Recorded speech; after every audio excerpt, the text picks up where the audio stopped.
Good morning all of you. आज खुश तो आप सब बहुत होंगे क्योंकि सीबीएसई ने ये अनाउंस कर दिया है कि 15 जुलाई तक आपका रिजल्ट आ जाएगा और जाहिर तौर पर सभी बच्चे खुश हैं, ज्यादातर बच्चे खुश हैं। और जो थोड़े जिनके मन में शंका है, जिनके मन में संदेह है कि इस नए सिस्टम से ये जो मार्किंग का जो नया पैटर्न, मैं आज आपको बताऊंगा कि मार्किंग का क्या पैटर्न बताया सीबीएसई ने फाइनलाइज किया है। और ये जो नया पैटर्न है, अगर आपको लगता है कि इस नए पैटर्न से आपको कोई नुकसान होने वाला है, आपके मार्क्स कुछ घट जाने वाले हैं, तो आपके पास ये ऑप्शन रहेगा कि आप जो ऑप्शनल एग्जाम, जो वैकल्पिक एग्जाम सीबीएसई ऑर्गेनाइज करेगी, कब ऑर्गेनाइज करेगी? तब ऑर्गेनाइज करेगी जब कोरोना की स्थिति जो है वो देश में बेहतर हो जाएगी, जब ये कह सकते हैं कि एग्जाम सुरक्षित तरीके से सीबीएसई ऑर्गेनाइज कर सकती है पूरे देश के अंदर, तब उस तरह की वैकल्पिक परीक्षा को आयोजन करने का अवसर मिलेगा और उसमें छात्र जो अपने आप को अपीयर करा सकते हैं। लेकिन प्रश्न अभी यह उठता है कि क्या छात्रों को वैकल्पिक परीक्षा के लिए इंतजार करना चाहिए? क्या जो पैटर्न अपनाया गया है सीबीएसई के द्वारा, क्या जो मार्किंग का जो सिस्टम बनाया गया है सीबीएसई के द्वारा, क्या ये मार्किंग का सिस्टम जो है ये आपके हित में है, ये बेहतर है? आखिर है क्या ये मार्किंग का सिस्टम? किस तरीके से सीबीएसई में बच्चों को मार्क्स मिलेंगे? तो मैं अधिक समय लिए बिना सीधा सीधा आपको बताना चाहूंगा कि आखिर किस तरीके से सीबीएसई जो है वो छात्रों को मार्किंग करने वाली है 2020 में, और 15 जुलाई तक आपके रिजल्ट जो है वो आने वाले हैं। तो सबसे पहली बात, जो क्लास 12th के स्टूडेंट हैं, मुझे लगता है ज्यादातर मेरी बातचीत क्लास 12th के स्टूडेंट्स के साथ हो रही है, उनको ये ऑप्शन दिया भी गया है कि वो अपनी मार्किंग को इंप्रूव कराने के लिए जब ऑप्शनल एग्जाम्स होंगे तो वो उसमें अपीयर कर सकते हैं। जो क्लास 10th के स्टूडेंट हैं उनको ऐसा कोई विकल्प नहीं दिया गया है। अब यहाँ पर अलग अलग कोर्सेज में जो हमारे साइंस के स्टूडेंट हैं, जो हमारे कॉमर्स के स्टूडेंट्स हैं, आर्ट्स के स्टूडेंट्स हैं, किसी स्टूडेंट का ऐसा है कि उसके सारे एग्जाम हो चुके हैं, उसका कोई पेपर पेंडिंग नहीं है। ऐसे भी स्टूडेंट्स हैं जिनका कोई पेपर पेंडिंग नहीं है, तो उनके केस में तो कोई दिक्कत की बात ही नहीं है। उनका रिजल्ट तो जो उन्होंने एग्जाम दिया है उसके बेसिस पे आ जाएगा। लेकिन अगर किसी स्टूडेंट का 6 पेपर में से 5 पेपर हो गया, 6 में से 5 पेपर हो गए और एक पेपर का एग्जाम पेंडिंग था, ऐसे बहुत स्टूडेंट्स हैं जिनके मात्र एक पेपर का एग्जाम पेंडिंग है, इनका क्या होगा? इन स्टूडेंट्स के केस में जो उन्होंने 5 पेपर का एग्जाम दिया है, उसमें से जो उनके 3 बेस्ट पेपर के रिजल्ट आएंगे, जिसमें उनका बेस्ट 3 होगा, उस बेस्ट 3 का एवरेज निकाला जाएगा।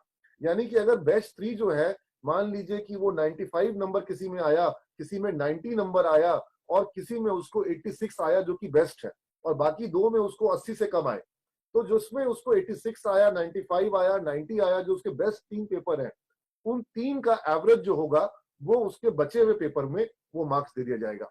अगर किसी ने 4 एग्जाम दिए हैं और उसके 2 पेपर पेंडिंग है, तब भी उसको वही जो एवरेज होगा, दोनों पेपर में वही बराबर एवरेज जो होगा वो दे दिया जाएगा। यानी 3 बेस्ट का जो एवरेज होगा वो बचे हुए 2 एग्जाम जो कि नहीं हो पाए हैं वहां पर उसको छात्र को मिल जाएंगे।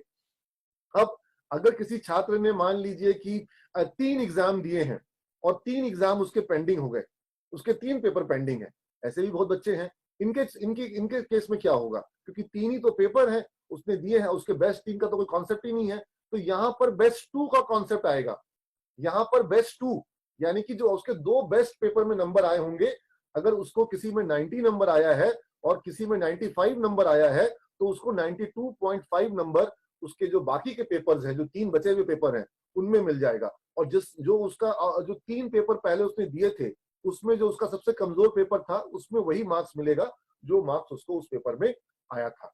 अब बहुत से छात्र, खास तौर पे जिन्होंने दिल्ली में परीक्षा दी है, क्योंकि दिल्ली में परीक्षा जो है ज्यादा पहले सस्पेंड हो गई थी, तो और भी कई बड़े शहरों में ऐसा हुआ है कहीं कहीं पर, और कुछ कोर्सेज में जहां पर बच्चे जो है वो मात्र 2 ही पेपर दे पाए हैं।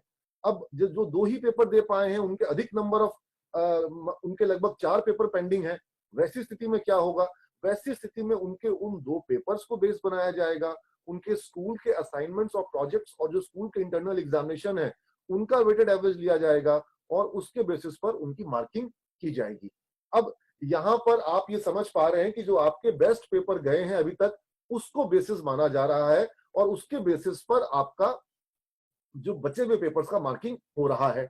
अब अगर किसी बच्चे के मन में ये बात आती कि सर मान लीजिए कि मेरे को वहां पर 80 नंबर आया और अगर मैं उस पर दोबारा अपीयर करता, मैंने इतनी तैयारी भी की, लॉकडाउन के समय में मैं लगातार तैयारी कर रहा था, तो जब मैं लॉकडाउन में लगातार तैयारी कर रहा था तब मुझे नंबर कम क्यों आए, तो मैं तो परीक्षा दे करके अपना नंबर इंप्रूव करूं, तो उसके पास वो विकल्प भी रहेगा कि वो आगे चल करके जब एग्जाम सीबीएसई ऑर्गेनाइज कराएगी, कब ऑर्गेनाइज कराएगी, तो सीबीएसई ने सुप्रीम कोर्ट में कहा है कि अगर सितंबर तक स्थिति ठीक हो जाती है तो हम अक्टूबर में एग्जाम ऑर्गेनाइज करा सकते हैं। लेकिन अभी हम इसके ऊपर में कुछ भी कंक्रीट कहने की स्थिति में नहीं है, डेट अनाउंस करने की स्थिति में सीबीएसई नहीं थी, और यह भी बताने की स्थिति में सीबीएसई नहीं थी कि क्या पूरे भारत में एक साथ परीक्षा कराई जाएगी या कहीं पर अगर स्थिति बेहतर है तो वहां पहले करा ली जाएगी, ये जो ऑप्शनल परीक्षा होगी। लेकिन यहाँ पर एक बात जो कि ज्यादातर छात्रों के मन में आ रही है, उस प्रश्न ये आ रहा है जिसका जवाब छात्रों को मिल भी नहीं पाया ठीक से, कि अगर वो ऑप्शनल पेपर में अपीयर करते हैं, दोबारा से एग्जाम देने के लिए वो अपीयर करते हैं, उनको जो ये जो मार्किंग सिस्टम सीबीएसई ने डिजाइन किया है, इस मार्किंग सिस्टम के बेसिस पे अगर वो मार्क्स अपना एक्सेप्ट नहीं करते हैं और वो अपनी तैयारी के आधार पर अपने बचे हुए पेपर के एग्जाम को अपीयर करना चाहते हैं, एग्जाम को देना चाहते हैं, तब क्या होगा। तो और अगर वो एग्जाम देते हैं और उस एग्जाम में उनके नंबर उससे कम आते हैं जितना उनको अभी मार्किंग सिस्टम के बेसिस पर मिल रहा है, तो क्या होगा। तो मैं आपको बड़ा स्पष्ट बता दूं कि आज जो आपको बेस्ट 3 का एवरेज मिल रहा है, वो जो आपको एवरेज मिल रहा है, वो अगर उससे कम नंबर आपको आगे आया तो आपको वो कम नंबर जो आया वही मिलेगा।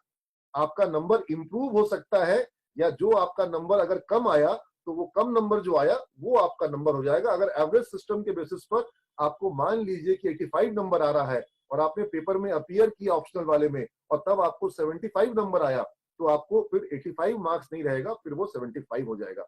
यानी कि यहाँ पर एक मैसेज ये आ रहा है कि स्टूडेंट्स के लिए बहुत सोच समझ करके ये ऑप्शनल वाले परीक्षा में अपीयर करने की जरूरत होगी।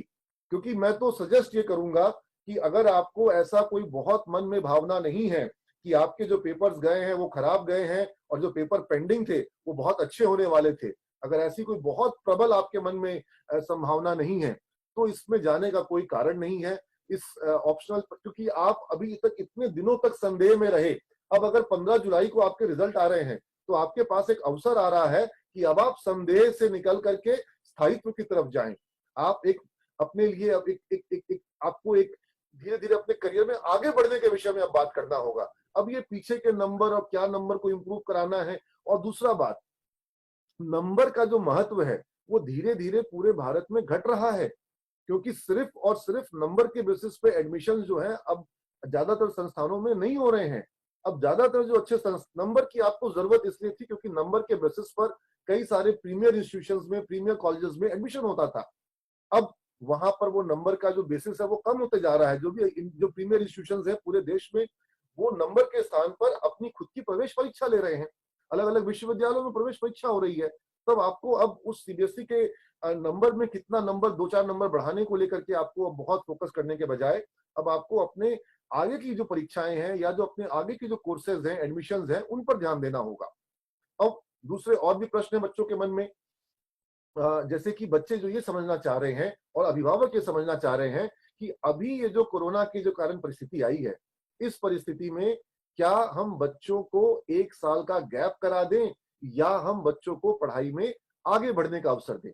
तो यहाँ पर एक बात आप जान लीजिए कि दुनिया में मैं हमेशा बच्चों को कहता हूं कि किसी के पास पैसे ज्यादा हो सकते हैं, किसी के पास पैसे कम हो सकते हैं, लेकिन किसी के भी पास उम्र ज्यादा नहीं है, किसी के भी पास लाइफ ज्यादा नहीं है।